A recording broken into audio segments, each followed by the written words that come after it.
안녕하세요, 조현승 프로입니다. 자, 제가 오늘 굉장히 중요한 레슨을 하려고 합니다. 바로 드라이버를 어떻게 하면 잘 치실 수 있는지에 대해서 말씀드리려고 하는데요. 자, 첫 번째는 스윙을 다르게 하지 마세요. 아이언 치시듯이 똑같이 하시면 됩니다. 드라이버는 약간 올려 쳐야 된다, 뭐 이렇게 생각하실 수 있는데요. 그렇다고 해서 스윙하는 방식을 바꾸실 필요는 없습니다. 자, 제가 지금 볼을 하얀색 볼, 초록색 볼, 그리고 오렌지 볼, 이렇게 세 개를 두었는데요. 이 하얀색 볼은 바로 드라이버를 치실 때 볼을 두는 위치입니다. 바로 우리 왼발 바로 안쪽이 되는 거죠. 그렇죠? 왼발 바로 안쪽. 자, 그리고 이 오렌지색 볼은 우리가 아이언을 치실 때 볼의 위치가 됩니다. 우리 스탠스의 한가운데에서 볼 하나 정도 왼쪽이 되는 거죠. 자, 이 초록색 볼은 우리가 스윙 아크를 이렇게 그릴 때에 클럽 헤드가 가장 아래로 내려가는 부분, 바로 스윙의 최저점이 되겠습니다. 자, 그렇게 되면 아이언 같은 경우에는 최저점을 향해서 가는 거니까 자연스럽게 볼 두는 위치에 의해서 다운 블로로 내려치는, 완만하게 내려치는 형태로 공을 치게 되는 것이고요. 드라이버 같은 경우에는 최저점을 바로 지나면서 공이 맞으니까 거의 수평으로 지나가면서 맞거나 자연스럽게 완만하게 올려치는 형태로 변합니다. 자, 두 번째는 어떻게 해서 우리가 클럽 페이스를 스퀘어로 만들고 어떻게 해서 공을 똑바로 보내는지에 대한 어떤 컨셉과 정의가 되겠는데요. 자, 이 지점에서 약간 클럽 페이스가 열린 느낌이었는데 손목이 이렇게 교차하면서 여기서 닫혀진 형태로 로테이션을 주면서 내가 로테이션이 될 때에 스퀘어로 되는 지점이 분명히 있긴 하죠. 그 다음에 이렇게 돌아가는 형태로 내가 공을 치겠다, 똑바로 치겠다, 이렇게 생각을 하시면 짧은 아이언은 어떻게 될 수도 있는데요. 클럽이 길어지면 길어질수록 큰 문제를 발생합니다. 그렇게 치시면 안 됩니다. 오늘은 잘 맞았는데 내일은 잘 맞지 않고 너무 민감하거든요. 여기서 클럽 페이스가 열렸던 클럽이 돌아가면서 닫힌 클럽으로 돌아갈 때 절묘한 타이밍에 스퀘어가 되는 지점을 내가 정확히 만들어내겠다. 그 타이밍을 향해서 나는 오늘도 내일도 하루에 뭐 5시간 이상씩 연습을 해서 내가 그 타이밍을 잡아내겠다, 일정하게 만들겠다. 잘 되지 않습니다.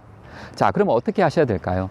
자, 다운스윙을 하실 때에, 다운스윙을 여기서 이렇게 하실 때에 이 지점에 오면 손등이 살짝 아래로 보면서 클럽 페이스가 살짝 닫히면서 그냥 손목을 돌리지 않아도 그냥 왼쪽 손등은 가만히 잡아두고 그냥 진행만 하더라도 스퀘어가 돼야 됩니다. 그렇게 되면 이 지점에서 공이 맞는 위치, 그리고 살짝 지나가는 이 지점까지 갈 때는 왼쪽 손등은 가만히 있습니다. 그냥 가만히 놔두고 그냥 미는 느낌으로 이렇게 가는 거죠.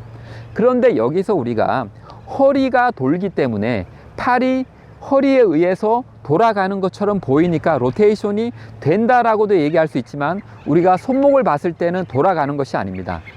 전체적으로 봤을 때는 허리가 돌기 때문에 그 팔이 돌아가는 것처럼 보이지만 우리 손등을 돌리는 것은 아닌 것이죠. 그래서 이 부분에 대해서 우리가 정확히 알아야 될 것 같습니다.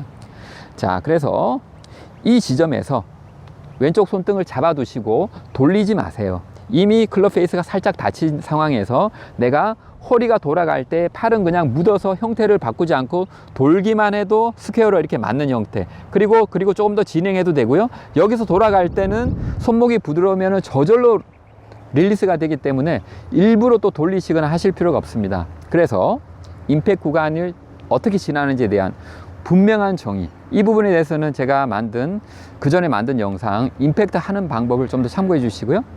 자, 세 번째로는 드라이버를 잡았기 때문에 거리가 필요하니까 좀 급하게 치시려고 해서 릴리스가 급해질 수 있습니다.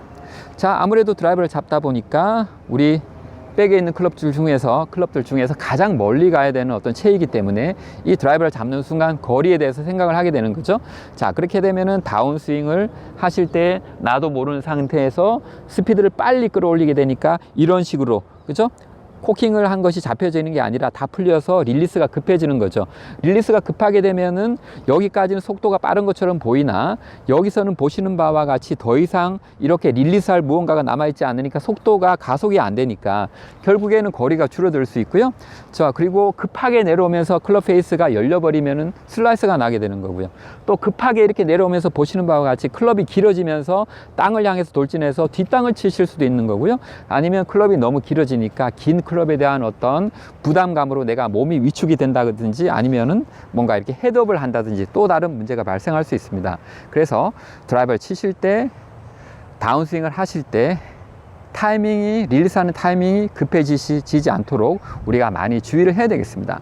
자, 그런데 우리가 세 번째 문제는 정말 단순하지가 않습니다. 왜냐하면 멀리 쳐야 되니까 내가 속도를 나도 모르는 사이에 자꾸 끌어올리니까 릴리스가 자꾸 급해지는 것이죠.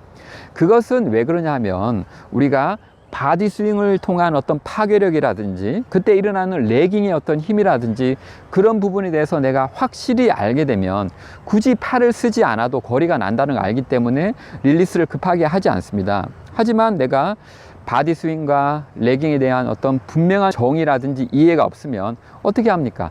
팔 힘이라도 써서 거리를 내야죠. 그러면 팔을 자꾸 쓰다 보니까 팔을 쓴다는 얘기는 릴리스가 급해진다는 얘기거든요. 자, 그러면 어쩔 수 없이 자꾸 릴리스가 급해지는 것이죠. 그래서 세 번째 타이밍이 급해지는 문제를 해결하시기 위해서는 몸통 스윙을 하시는 것과 팔이 좀 수동적으로 따라가는 것과 그리고 레깅을 만드는 어떤 그런 원리들을 잘 이해하시면 좋을 것 같습니다. 감사합니다.